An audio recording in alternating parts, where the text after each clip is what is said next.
Good evening. I am so glad to be with you this Saturday evening. The moment I am live on Visamo page, memories have come flooding back. Asha ma'am, Ami ma'am, Sudeshna ji, we have worked so closely together, and Visamo has always been very close to my heart. It is under your guidance that these kids are doing so good, be it studies, sports, music, fine arts, dance, or music. When I read about Visamo alumni on its Facebook page, I feel overwhelmed. Now, coming to the topic for today, communication. You must have heard, communication makes the world go round. Not heard? Okay, you must have heard, love is what makes the world go round. But even love has to be communicated, isn't it? This brings me to my topic, communication. Language, no bar.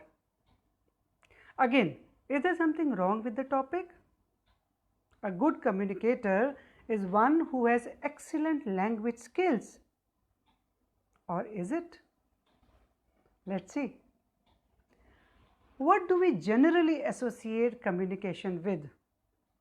Language skills, oratory skills, the art of public speaking, an enriched vocabulary, fluency, expression, voice modulation, or would you say all of these?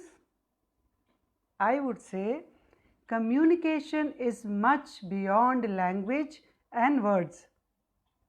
Communication is the power to connect, to understand, to establish a bond and share ideas or express yourself. Communication can be in any form. A war cry which fills soldiers with new courage and enthusiasm. A folk song celebrating events, binding people together. A baby's babble which the mother perfectly understands. A leader's address to the nation, giving hope and reassurance. A teacher to student, explaining, guiding, motivating, encouraging. A leader to team, a doctor to patient, a lawyer to client, in a family, and so on.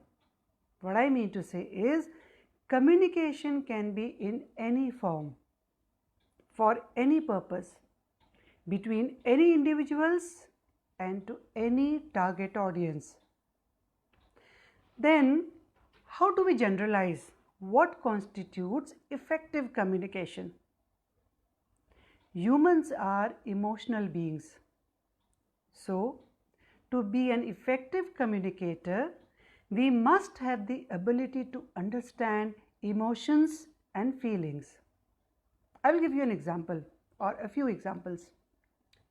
Social media is the most powerful means of communication in present times. So, what is it based on? The human need for acceptance, validation, and appreciation. If a leader talks to his team, he must make the team see growth prospects and a better future. Similarly, if parents talk to kids, they must give reasons, logic, possible outcomes, and not just be in instructional mode. So, this was about understanding emotions and feelings to make communication happen. Second, very important factor is information and knowledge. If you speak without having an in-depth knowledge of the subject, you sound shallow and wouldn't be convincing. Third is conviction. Say what you believe in and believe what you say. Then only people will trust you and listen to you. Fourth is empathy. Understanding that people come from different cultural, social, and economic background makes us more empathetic while communicating. Fifth and most important, be a good listener. Nothing beats it.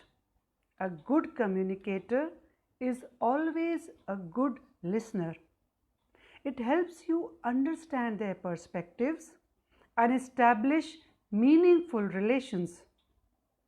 Sixth is tone, which reflects your own emotions. It's not about what you say, it's how you say, which makes an impression on your audience. Last and most important is non-verbal communication.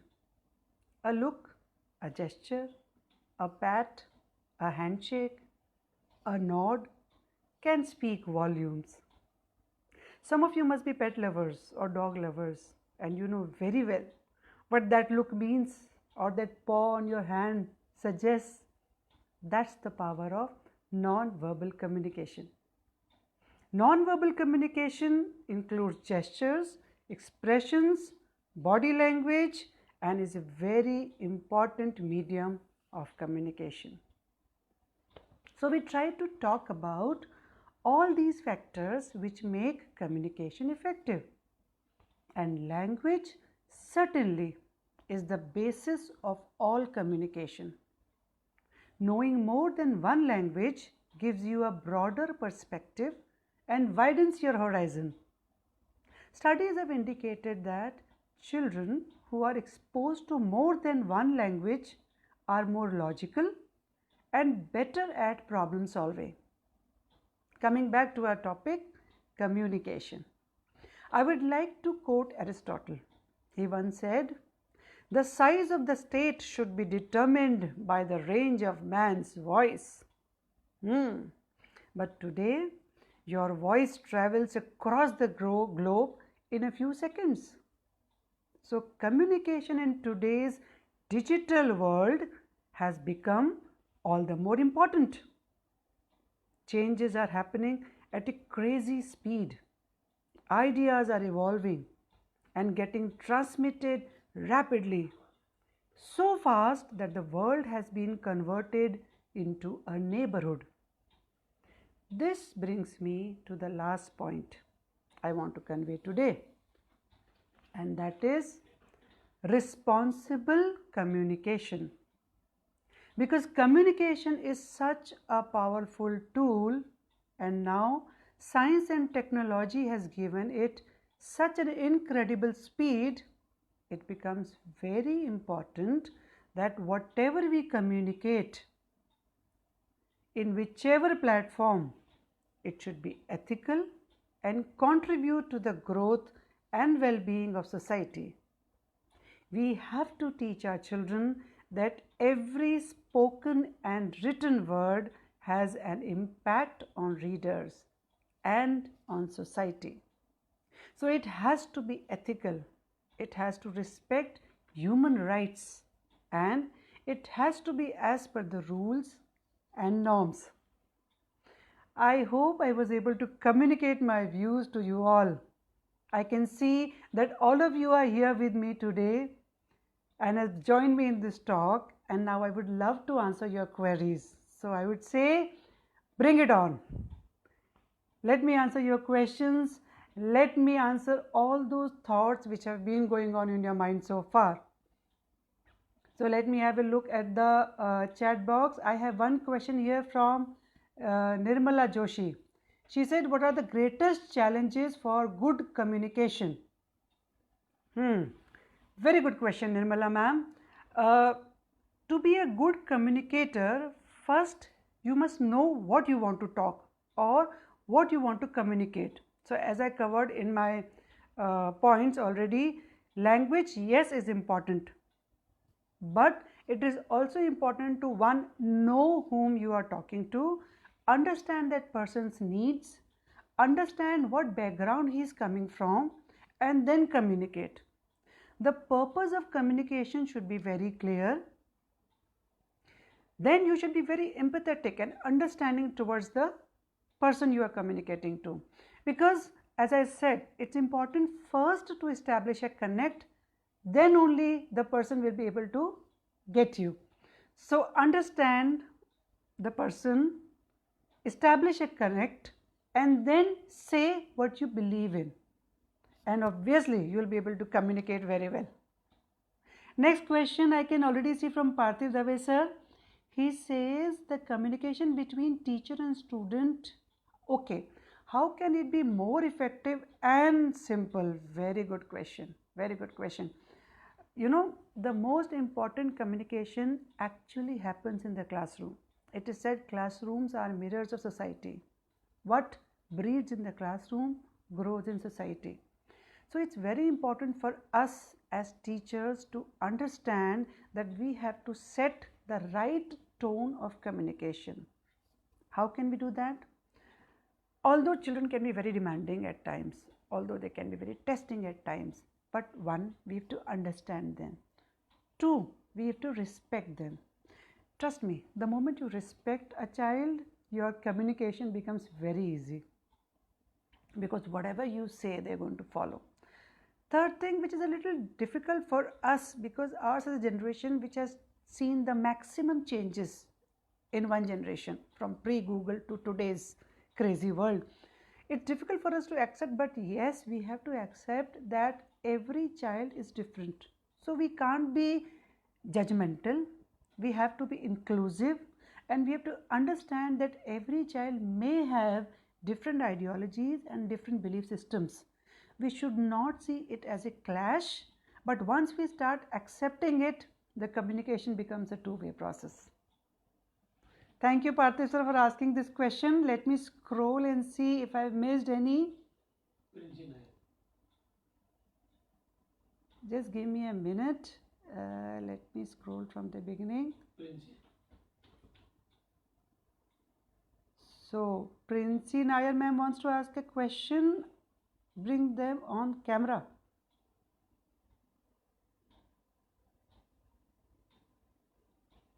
Okay, I can see your good wishes. Thank you so much. Okay, Kashish Sharma has asked a question. Ma'am, it's always a pleasure to hear you. Oh, thank you so much, dear. It's always a pleasure to communicate with you people. I have a question for you. It's something that I face difficulty in. How to work in a team? How to work with people? Okay, such a wonderful question. Rupika ma'am, I'll answer your question shortly. I've read it. How would you describe good, effective communication? Let me answer Kashish sir's question first. Then I'll come to Rupika ma'am and Princey ma'am. Kashish sir, how to work with people? Now, I would just take a moment to tell you that in the present times, the greatest skill that a person requires is people skill. Whatever you do, wherever you go, in whichever part of the world, whether you are a businessman or whether you are a bureaucrat or whether you are a sole proprietor, you will have to deal with people. So, developing people skills and knowing how to deal with people is of utmost importance. That is why I have revolved my entire talk today not around words and fluency and language, but around emotions, understanding, connect, and conviction. Right? So if you want to deal with people as a team, one is listen to everybody. Let them say what they want to say. Okay? Then try to be very democratic in your discussions. And while you are doing that, try to come to a universally accepted solution. In contrast to what we usually do, what we do is we come with a prescribed solution and we tell it to our team, which our team does not go by because it is not their solution. So the best way is to have an open discussion, listen to everybody, and then come to a very democratic solution along with them. These days, you can't even do that because the team is remotely connected to you. So I talk to my team over Zoom call, over con calls, very challenging. Then how do I align with them? How do I understand their needs? It's even more challenging. Here comes your skill of listening more than what they are saying, understanding, being empathetic, helping them to understand their own stress, letting them discuss those stress with you. You know, a problem seen is a problem solved. So let them talk about the issues, let them talk about their problems, and trust me, your team will love you even more if you give them a chance only to discuss their problems. That is the best way of communication. Let them talk and you listen. And at the end of all the listening, give them something which they believe is their solution, and let it come from their side only, or let it come from the team. So Kashif sir, I hope I was able to answer your question regarding how to deal with people. Rupika Agarwal wants to ask, how would you describe good and effective communication? Good. So this basically summarizes what all I said today. So Rupika ma'am, I would love to answer your question, and thank you for being with us here today. As I said, a good communicator is he or she who is able to effectively communicate what he or she wants to put forth.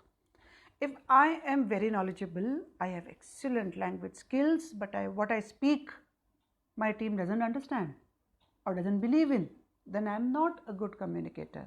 So a good communicator is like a good conductor. It helps charge to flow. Okay? So I've given the answer in your language of your subject. So you have to be a good conductor, you have to let the charge flow, and you have to let the ideas go and be received well by your team, and do whatever it takes for that to happen. Okay? Thank you, Rupika ma'am. Princey ma'am wants to ask, how to deal with stage fear and public speaking? And then there's one more question by Dheeraj Pandey. What age is right for exposing multiple languages to kids? Lovely questions. My audience is so intelligent. Okay, I'll come to the questions one by one. So, Princey ma'am, how to deal with stage fear and public speaking? I'll elaborate it a little. We call it the fight or flight tendency. We as human beings were meant to work for our survival. So our mind is programmed or conditioned to see any unfamiliar thing as a threat. Imagine those days, the early days, where there would be fire, there would be wild animals, there would be floods. So anything which is not familiar, the mind sees it as a possible threat, and your whole mind and body gets into a flight mode. That is, you start perspiring, you get nervous, you feel cold, you can't speak, you forget everything. Okay, so now what you have to do is you have to train your mind, you have to reprogram your mind and tell, it's okay, I'm speaking on stage, it's not a tiger which is going to eat me up. So here my mind, I'm telling you that this is my normal day-to-day activity, it's not a threat. I hope you're getting what I'm saying. So you have to actually teach yourself and condition yourself not to see these things as a threat. So this I'm talking about the biological changes which happen inside you. This can, what do you do immediately? Suppose you're just about to make a speech and then suddenly you feel so nervous. Drink water, chew something, take deep breaths. Why? Because taking deep breath gives this signal to the mind that I'm relaxed. Similarly, chewing something indicates that I am eating, that means I am not in danger. Drinking water also has a very soothing effect on you. So the idea being, you have to actually train your mind and tell, it's okay, all is good, there is no threat, and I'm going to do well. So this might happen once or twice, then gradually your mind will understand, and then you won't feel that panic attack or anxiety or nervousness when faced with any situation, whether it is stage fear or whether it is driving fear, whatever the situation is. Then your mind understands that this is not a threat, and then you will be able to handle it very effectively. I hope I was able to answer your question, Princey ma'am. I come to the next question. So Dheeraj Pandey, welcome sir. He says, what age is right for exposing multiple languages to kids? It's a very good question, because kids learn very fast. They learn very fast. I'll give you an example. Uh, Play some songs in some other language, Spanish, Turkish, whichever, for 1 week in continuation, and then you will see that your child starts singing it. He picks it. So the earlier the better. Children are very quick in grasping a new language, but give them some time to absorb the basics of one language before moving to the other language, because too many mixed signals can confuse a child. So if you are strategically exposing your child to a new language, I mean, if you speak Hindi, English and a third language in your house, it's okay. The child will naturally acquire those languages. So if you are consciously diverting your child to a third or a fourth language, try to keep one language at a time. Play songs, play movies, expose your child to that language. A child as young as in class 1 or 2 can start picking a new language, but then it has to be a constant exposure in a very easy way, as that is why I said songs and music. I'll give you one example to prove this also. You remember we used to do nursery rhymes? Jack and Jill went up the hill to fetch a pail of water. Jack fell down and broke his crown, and Jill came tumbling after. We were 4 years old at that time. We did not know the meaning of fetch, pail, tumbling. But we learned the word. Did we? If we hadn't learned these words through nursery rhymes, what age do you think we would have learned that word? Not before 10 or 12. So this is how an early exposure helps children acquire language. And when you are comfortably and when you are sure that, okay, now my child is comfortable in this language, then you can move on to another language. Okay, so I seem to have answered all questions. Come on, bring it on, people. I love this intellectual audience asking such lovely questions. Rupika ma'am, I have answered your question, I suppose.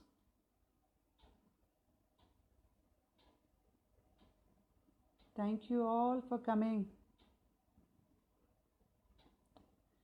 Nirmala ma'am asks, what are the greatest challenges to a good communication? What is the greatest challenge to a good communication is our own prejudices. We have fears, we have hesitation, we fear that we may go wrong, we fear ridicule, we fear making mistakes. Again, I connect this to the previous question by Mr. Dheeraj Pandey. He said, what is the right age? And I said, the earlier the better. Why? Because children are not ashamed of failures. Children don't hesitate in making mistakes. If they want to speak, they'll speak, whether it is grammatically correct or not, whether they are pronouncing it correct or not. So from that trial and error, they gradually come to the mastery of language. Now we as adults are conditioned by many things and we seek validation in everything. We do not want to make a mistake. We do not want to say it wrong. So this is I believe this is the greatest obstacle in learning anything new. So we have to first tell ourselves, look, I am a child and I am learning this language from the beginning. Whatever be my competency at that, even if I make mistakes, it's okay. This will give you a great boost to learn the language. And if possible, try to make a group of like-minded people who will also support you or who are also learning the same languages and are also at the same beginner's level. So they will not pull you down. Together you can, talk and make mistakes and laugh at your mistakes and learn the language. Good evening all. I can see more people joining.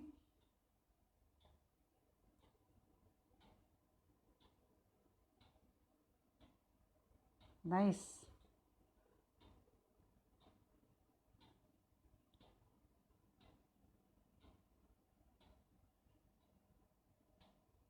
I seem to have answered all the questions.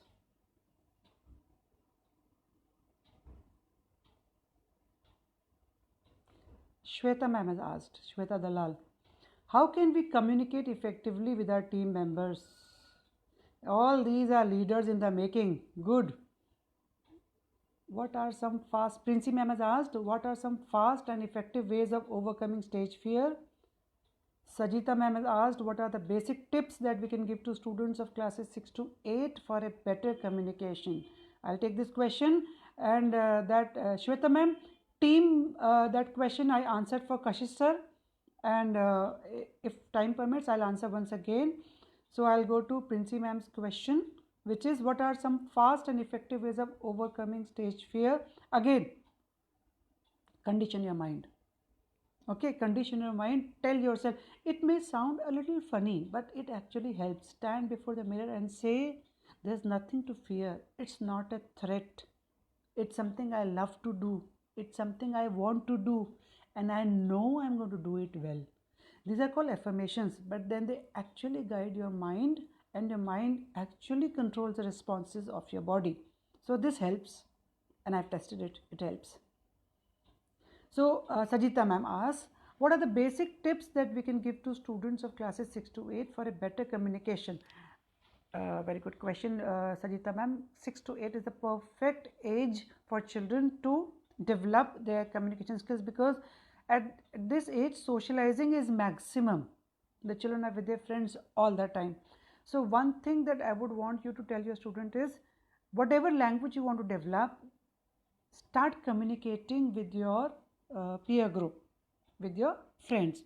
Second thing which is a little concern these days is reading. I'll tell you why reading is important.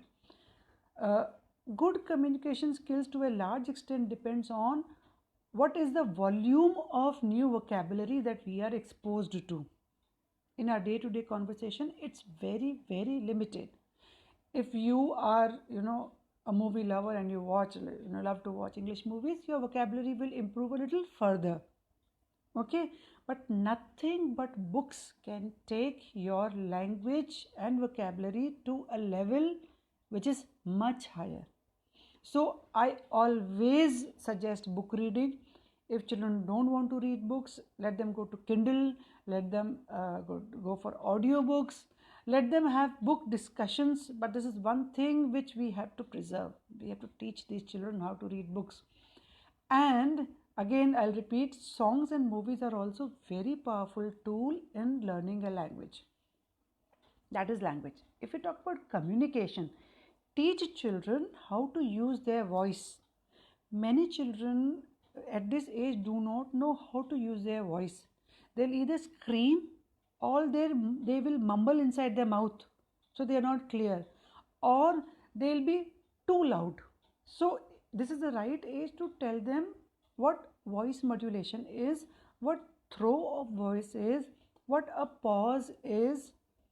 Okay, so how to use your voice, just the way singers use their voice.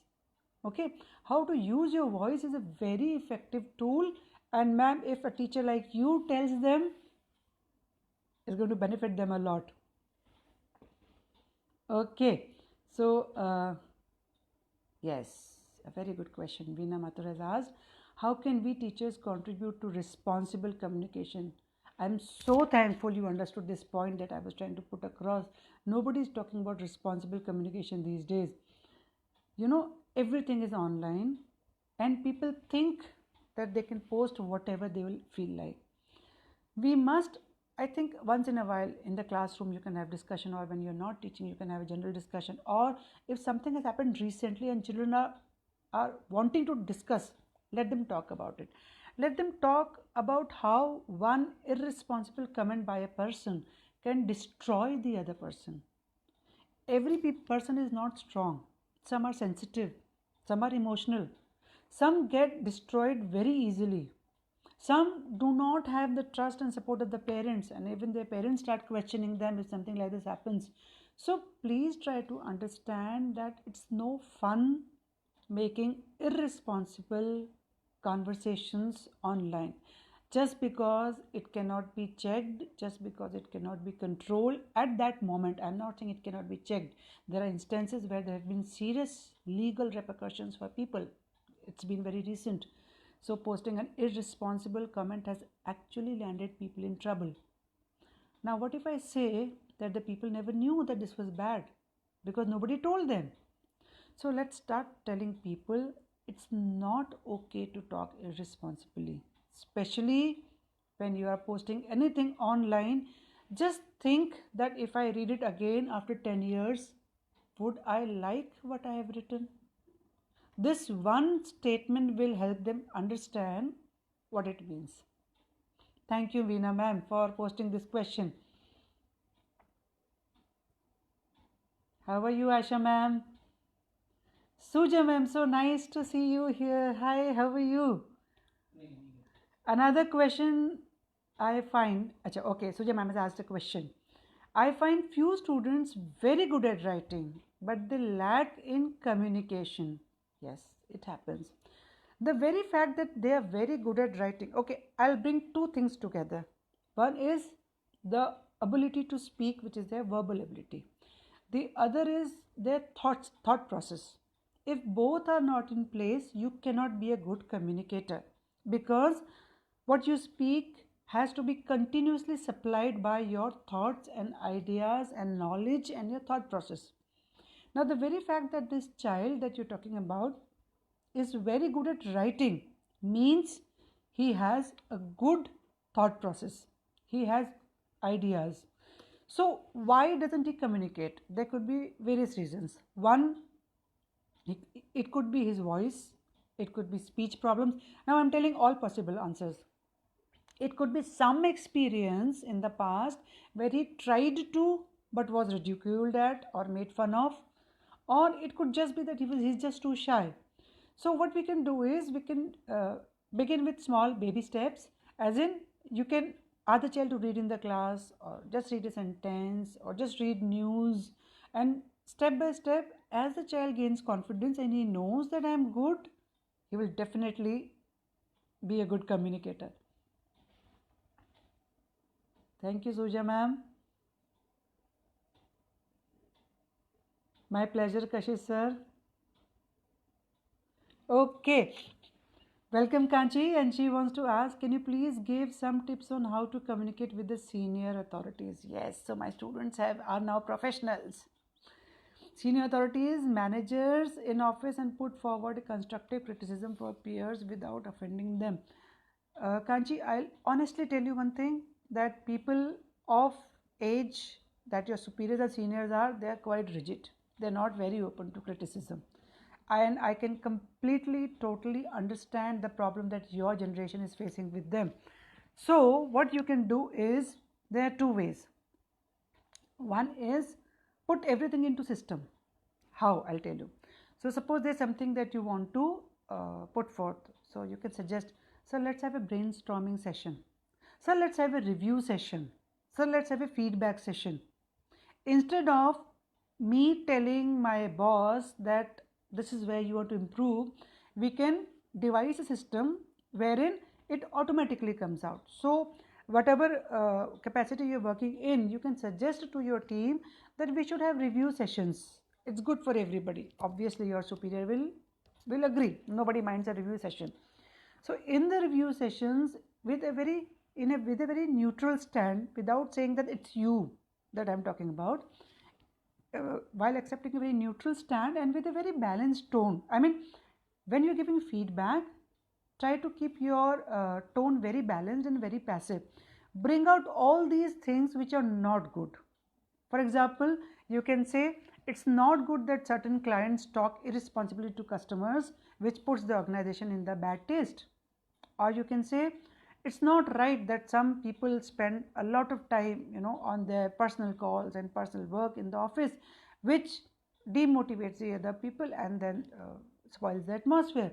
So if you are giving it as a neutral comment which is coming out of a review session, I think it will become very easy. So once you start having it periodically, people will be very open to these feedbacks. To start with, it would be a good mechanism. And you won't offend them because you're not telling them personally. It is coming out of a session which is meant for feedbacks and review without taking anybody's name.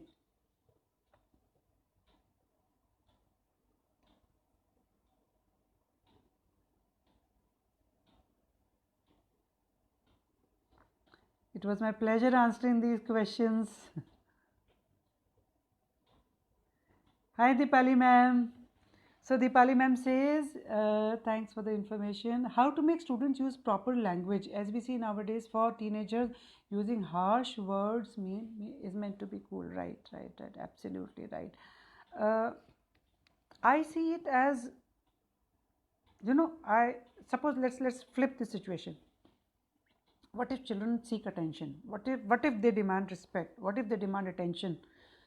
Anything which we are not doing and they start doing will draw immediate attention.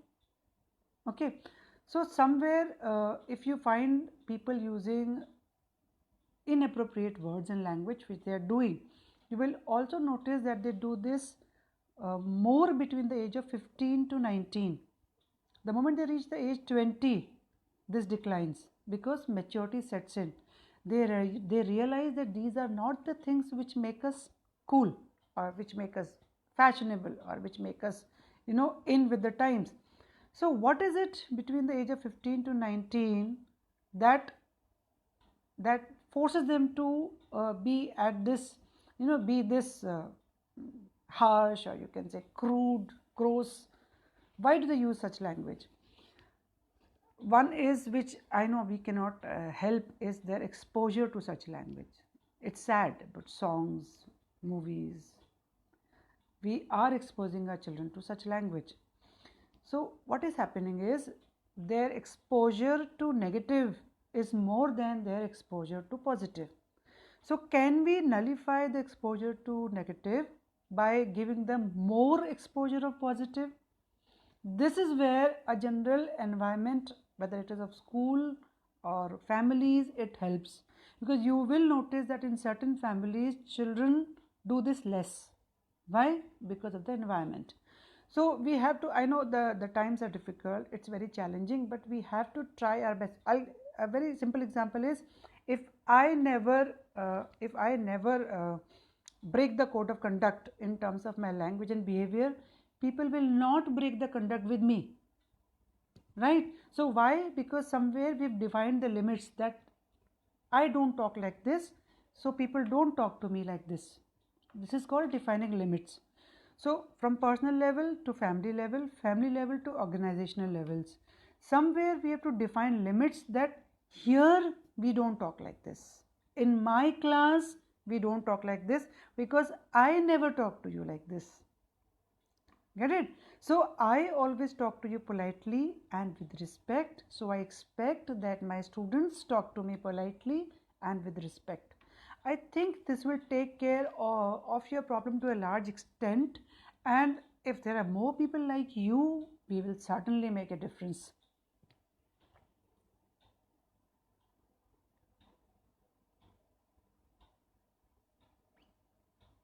Okay, okay. One more question from Kashish Sharma. How to talk to teenagers? Students of this age are really fragile, so how to tackle them in this phase of their life? This is exactly what I was telling. They seem to be very cool. They seem to be using rough language. They seem to be very tough. But do you know, they are not strong from inside. They are very, very fragile. The moment you use such tough language with them, they break. So the only thing to counter that, just think that it is only their outer shell, because they want to protect their vulnerability. They know that they get hurt very easily. So the only way to tackle this is through affection, lots and lots of affection. What is the difference between liking and love and affection? Affection is more motherly.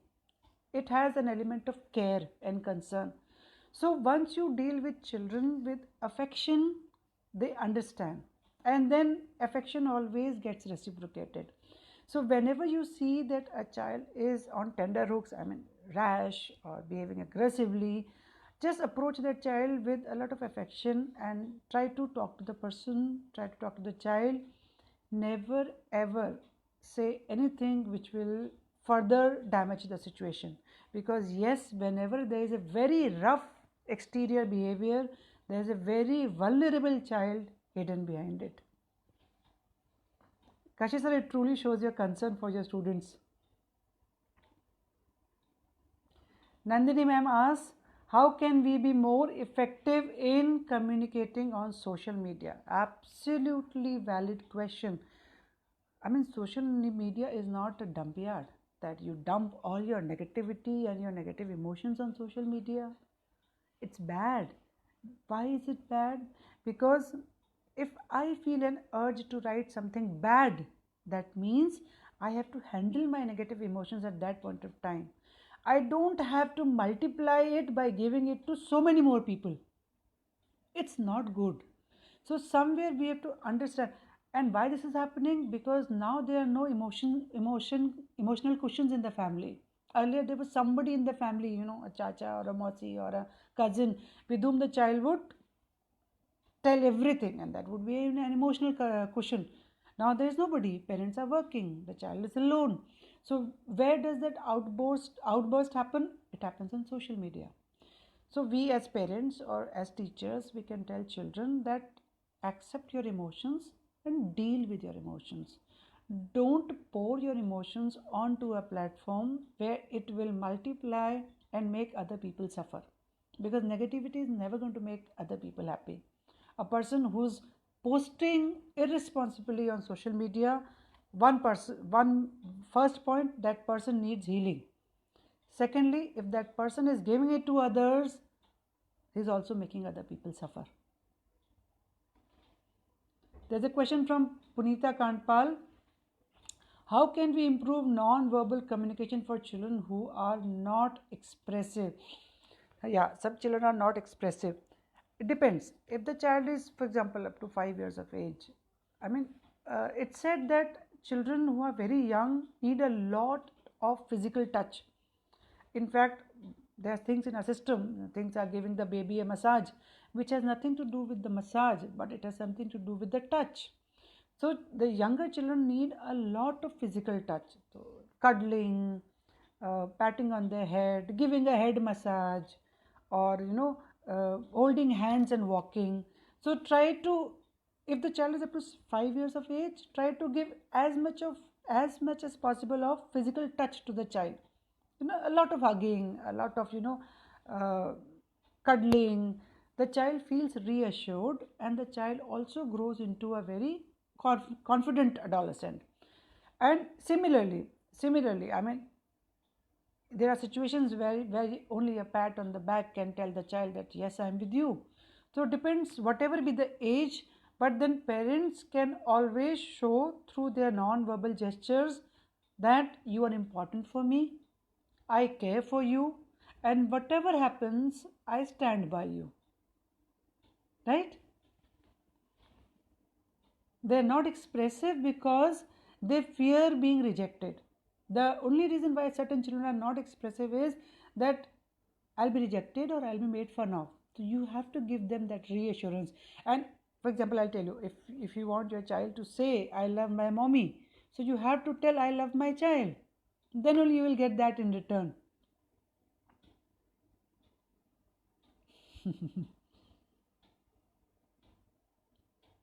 How can we help children? Nandini ma'am asks, how can we help children who are introvert to express themselves? Again, being introvert is not bad. Being introvert, in fact, I've seen that introvert people are more creative because they have a very fast pace of thought process. They think a lot. So first thing, it's not bad to be introvert. You should speak where you are required to speak. Secondly, if a person is introvert, I would suggest, suppose if I am introvert, I would suggest that find your tribe. Find people who understand you. Find people who align with you in your thoughts. Because if you are as such introvert and sensitive, and if you are moving around with wrong kind of people, it will further damage your confidence. So don't think that being with those popular famous people will help me come out. It won't. It will damage you further. So find your tribe, find people who understand you, who support you, and let your creativity come out, because you are more creative than anybody else. And it's more important to be creative than to be vocal about everything.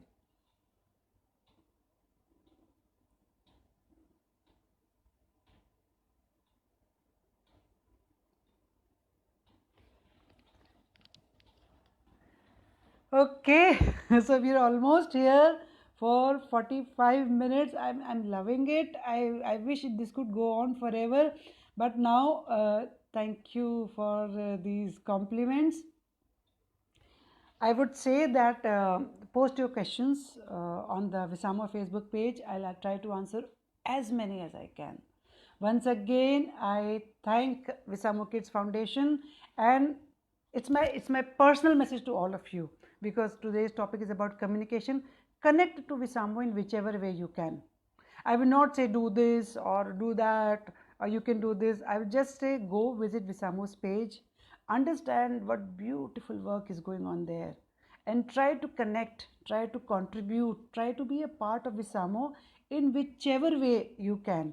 I mean, the very fact that you all are here is a testimony that you are a part of it. So we'll be in touch and we'll have many more such sessions in future. Take care and stay happy. Thank you all.